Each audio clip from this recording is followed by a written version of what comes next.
सारखेच होते, लहानपणी होते. त्यांनी चोरी सुद्धा केली.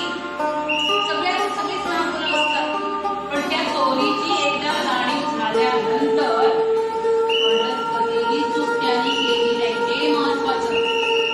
हा चूक सगळे करतात, पण ती चुकीची जाणीव झाल्यानंतर बाबा हे बाई करायचं नाही असं बाईने सांगितलं तर ते परत न करता राहायला पाहिजे.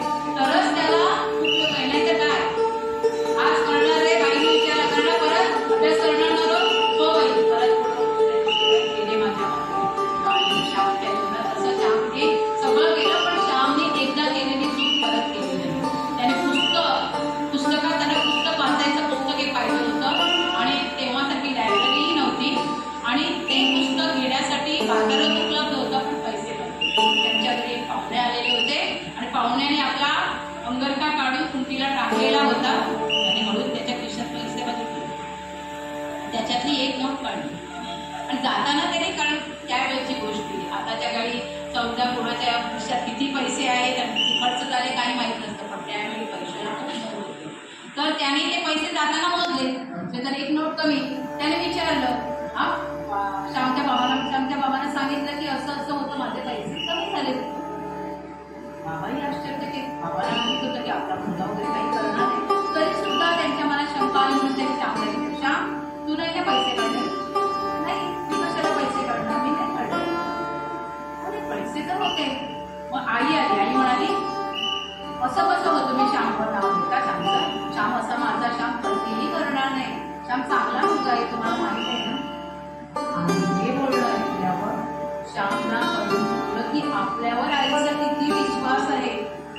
आणि मग श्यामनं आईकडे श्यामनं त्याला विचारलं आईनं तू वेगळी का घेतली रे बाबा? पुस्तक वाचून श्यामला व्हायचं. मग आईने त्याला आईने सांगितलं की लहानपणी आधीच्या येतील असताना तुम्ही शिकलेला की चोरी होतं, चोरी करायची नाही हे तू शिकलेला, पण ते तू जर आत्मसात केलं नाही, हे जर तू अंगवळणी घेतलं नाही तर काय फायदा? ती चूक परत करायची. आणि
Thank you.